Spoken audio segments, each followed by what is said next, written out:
Oh yeah.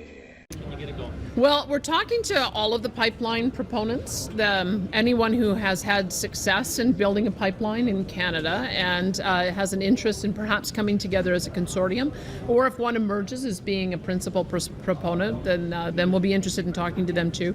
But we know that it's a chicken and egg problem, that no one's going to come forward with a project without some guarantee that's going to be approved. And so what we're going to do is walk with that group to test out the 2-year timeline and see if we can get on the project list. So I feel like the Prime Minister, I want to take him at his word that he wants to operate in good faith. So we're going to operate in good faith, and we hope that we'll be able to have more to tell you in a few weeks. Just to follow up then, Yep. You mentioned the fact that you talked with the Prime Minister about the pathways being on the national list. That's obviously something you want to see, but is there kind of a grand bargain here that if he gives the green light to pathways, that he will also give the green light to an oil sands pipeline? That's certainly what we're proposing to him, because think of it this way, the Pathways project could be anywhere from 10 to 20 billion when it's fully built out. At the moment, that's 100% cost, because there's no revenue associated with that. Now, if you couple it with a 1 million barrel per day pipeline, well, that allows you $20 billion worth of revenue year after year after year for the lifetime of that project. All of a sudden, a $10 to $20 billion cost to decarbonize, it looks a lot more attractive when you have a new source of revenue. So that's what we pitched the Prime Minister on, yes. Thanks, Chris, and then we'll go to Robert, and we'll go to the right side for a couple. You said you're looking for a proponent to build the pipeline, but have you been in discussions with oil companies to commit capacity to that pipeline? I don't believe that there's a problem committing capacity once the pipeline project is approved. And we've already seen this tested out. That the Enbridge just announced an open season on a pipeline expansion in the United States for 100,000 barrels. They had 400,000 barrels of interest. And so what we are hearing from the energy sector is, build it, they will come. Because there's no point in announcing an expansion project if you can't get it out of the province. We've done that before. We've seen Western Canada Select differential widen to as much as $30+ per barrel. So no energy company is going to go first on increasing production until they know that they can increase the pipeline capacity as well. As a follow-up, do you think this can be done with absolutely no government ownership? I think it can be done with us pledging barrels. This is why we created a framework with our bitumen royalty in kind program. We have CORIC already, which is our conventional oil royalty in kind program, and we will also be rolling out a gas royalty in kind. And the purpose behind that is so that we can either be first in or last in. So we can pledge 200,000 barrels to get things started if we need to demonstrate that we have an interest in seeing a project go ahead, or if we're not needed until the end to bridge the gap to be able to get all of the proponents, we can do that too, because we also believe we can play a role as an aggregator, that we can either take the barrels in kind, or we can vacate the space to be able to make room for some of the small guys, which often have a hard time getting onto a project. And the good news about doing that is we don't pay unless the pipeline gets built. So that's what we've put to the industry, is the way in which we think that we can de-risk a project without having to pledge billions of dollars that might end up evaporating like we've seen happen in the past. Can I get a quick show of hands for questions on the right side here? Okay, we'll go to Jen, and then we'll go to Rick. Hi. Yesterday, the head of Cpac said that he would ask others to LNG, and he called the global net zero initiatives unrealistic. So, and you also referred to that today, that the 2030 to 2035 goals are impossible. Yep. So what is a realistic timeline, and how much decarbonization do you expect to see within that timeline? Well, I think it's totally achievable for Canada by 2050 in a couple of different ways. One is carbon capture, utilization, and storage. We know that at today's technology can capture 70 to 75% of emissions, and it will only get better and better. We also know that because we have a decarbonized electricity grid for the most part with hydroelectric and with nuclear. In Alberta, our model is solar, wind with natural gas backup and carbon capture. We think that we can decarbonize there over a long enough period of time, perhaps also adding in interties with BC and Saskatchewan to be able to bring in nuclear and hydro. We also know with direct air capture, as it was mentioned at the end, carbon engineering has returned to Alberta. We also have the direct air capture center, so we're going to be doing work on that. But importantly, because we're using these mechanisms, the royalty in kind programs, we can now go internationally and we can market directly to companies and to coal plants to switch from coal to natural gas and be able to share credit for that. We can do the same thing, exporting ammonia to Japan and Korea and share credit for that under the clean energy transfer that we have under our existing international agreement for Paris. We've not done it before, but we think that that's going to also be a real opportunity, because if this is a global emissions reduction problem, Canada has 720 or thereabouts megatons of emissions each year. We can make so much progress just by getting the world to switch to the cleaner fuels that we produce here. So that's why I think that for Canada in particular, it is absolutely doable by 2050. And along those lines, internationally, there's been some talk about strengthening the OPEC Plus relationship. So what is that going to look like in Alberta and OPEC Plus? And what's your position on the Paris Agreement? Yeah, well, my Deputy Minister of Energy is going to be going to Vienna to be an observer at the OPEC meetings. Now that we are playing in an international space, we need to understand a little bit about what OPEC sees the world demand being and what the markets are going to look like. In the past, our sole customer was America. And so it wasn't as necessary to have a read on what was happening internationally. It's more necessary now, especially as we are at 1 million barrels of oil, growing, I hope, to 2.5 million barrels in short order. And then also with all of the potential for LNG. I saw that David Eby just announced that he was extending the permit approval process for the PRGT line, which will help Silesians, which is also going to be Alberta gas that can benefit from that. So when you have that kind of export happening internationally, it makes sense to talk to the people who have maybe a bit of a different perspective on where the oil markets are going. When I met with the Secretary General, he talked a conservative case of potentially having 120 million barrels per day of consumption by 2050, and a lot of that is going to be coming from the developing world. If we want to end energy poverty, we have to bring people up to the same energy standards that we have, and it's going to be a different mix, perhaps, as that is rolled out. But he pointed out to me that back in 1971, I believe 80% of the world's energy came from oil and gas. And today it's about 80% of the world's energy coming from oil and gas. And I think he anticipates in 2050, it'll probably be 80%. So I think that that's a good perspective for us to have, which is why we're going to be an observer at those events. Jim, we're going to go to Rick, and then we have time for one more question. We'll go to Laurence. Good morning. Hi, Mr. Bell. Hi. Just want to get into the trenches of politics for a second here. Yeah.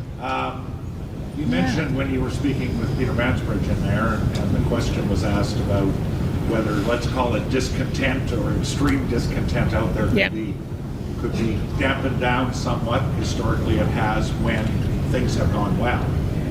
The question I ask is the flip side to Mr. Mansbridge's question, which is a question I hope the answer is also being telegraphed to the Prime Minister.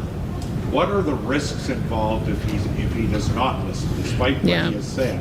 Because we know there's huge frustration out there just because the Liberals won. Yeah. Can you imagine what the frustration will be if what you have been pitching almost daily, your let's call them the demands, plus the pipeline, does not go through? What is the risk to not having that happen? Well, I hope the Prime Minister doesn't want to test it, because I take it seriously. I have never seen separatist sentiment be as high as it is right now. We've done our own polling, and we've seen numbers as high as 37%. You look historically, I don't know if it's ever been that high. But again, I've also seen it dissipate when Ottawa addresses the legitimate concerns Alberta has. And I'm not kidding that the 9 demands are my short list. I know that there are other tensions that we have with the federal government, but a lot can get resolved when you have the means, because people have good paying jobs, and you also have the revenues to be able to address some of the social pressures. So I think that for our sake and for the country's sake, I can't imagine that there will be another project on the national list that will generate as much revenue, as much GDP, as many high-paying jobs as a bitumen pipeline to the coast. So that will be my pitch, and I hope that he is willing to work with us on it. He seems to be giving us the indication that he is, but we'll know for sure in a few more months. I know you mentioned in there again that you're waiting until they sit in the fall to actually if they are going to deal with these laws that obviously are needed to get a pipeline going.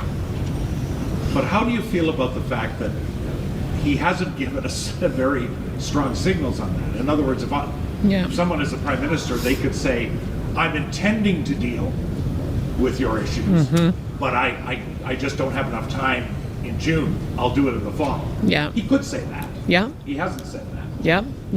He could have given a stronger indication to people. I was just talking to your candidate yesterday in Old Stittsbury Three Hills, and I asked her, they have faith in your approach, but then I said, do they have faith in Carney? How many people have faith in what Carney is saying? And she said, none. Yeah. No, not at all, not one. Yeah. So would you feel better? Would you be in greater comfort? And would you like him to send stronger signals even now that he's prepared to do something, 2 months from now, 3 months from now? Might not be able to do it now, but he could sure send a signal to us. Well, I guess the question would be, what does he need to do, right? What is the minimum he needs to do? And I can tell you that there are ways that we can find accommodation. He has to say that he's not having the emissions cap, and that means not bringing it in. So I think that not acting would be a positive move. On the issue of the tanker ban, maybe we come to an agreement that if all roads lead to Port of Prince Rupert, just carve out Port of Prince Rupert so that you can continue to protect the rest of the coast. I can live with that. We've already announced that we cannot see an increase in the industrial carbon price going up to 170. That 95, what we've heard from the industry, is enough. Will he accept that? And if he can accept that, then I think we have some common ground. So I'm prepared to go through these one at a time to see what the common ground might be. And so we've put a table together. I have Rajan Sawhney and Jason Nixon as my two ministerial leads on that, my Chief of Staff, Rob Anderson. We've got our Deputy Minister of Energy and my Deputy Minister of Intergovernmental Affairs, and we're asking for the federal government to put together an equal table. And then we'll go through these one at a time. And hopefully in the fall session, we'll be able to make some progress. We have time for one last question. We'll go to Laurence. Hi, thank you. Radio Canada has learned that Canada and the U.S. are working toward a trade agreement right now. There's a 5-page draft is being exchanged between Mark Carney and Donald Trump. Are you confident in Mark Carney that he can deliver the trade agreement for the end of G7? Well, let's look at the history of what has happened. Although there have been an awful lot of threats, what we have today is the vast majority of goods under the of all of the goods that are Canada-U.S. trade agreement compliant have no tariffs on them. We do have tariffs on steel and aluminum, which makes no sense for the Americans. I mean, I was just down in Washington and I said, we're sort of scratching our heads up here in Canada. You can't get this from anyone else. Why are you punishing your own industry? Because you're not going to be able to develop an aluminum industry. You get most of that from Canada. So I think that some of these policies they've put in place have their own penalty on American consumers. And then, of course, timber has been a long-standing issue that we've had to resolve. And what I'm very keen to see is if we come to an agreement on autos, because that is going to be devastating for Ontario if we do not have a return to the kind of integrated industry that we've always enjoyed. So I think that what we've seen so far is that there has been a reset of the Canada relationship.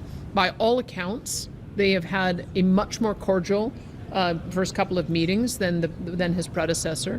I don't know if you saw the glossy sort of Hollywood-style video that the White House produced after Mark Carney left the White House. I don't think he did that for Trudeau, so I think that that's also an indication that things went pretty well. So I do have some confidence that, because I know that the Prime Minister's been working very hard to get to an agreement. All of the premiers have asked for an early renegotiation of the Canada-U.S. Free Trade Agreement, just so that we can have that stability rather than wait until next year. So if it comes as soon as the G7 or just before, I think that would be good for the country. I have a follow-up. Yeah. And Mark Carney's not excluding increasing counter tariffs if there's no deal before the end of G7. What do you think? Well, I can tell you all of the complaints that I have had to deal with have come from the counter tariffs. I just had to advocate on behalf of energy companies because we are tariffing frac sand that is coming in from Wisconsin. We're tariffing drill bits that are coming in. We were tariffing steel beams that went to build the new plant at JBS. We're tariffing the barley that comes in to feed cattle. We're tariffing the salt that comes in to feed cattle. So I don't like counter tariffs. because counter tariffs hurt our people.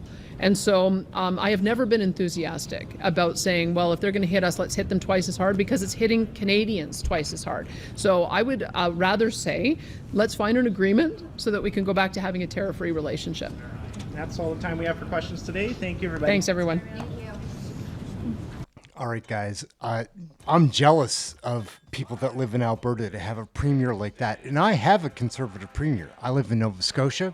Anyhow, Danielle Smith is a woman on fire, man. She's so level.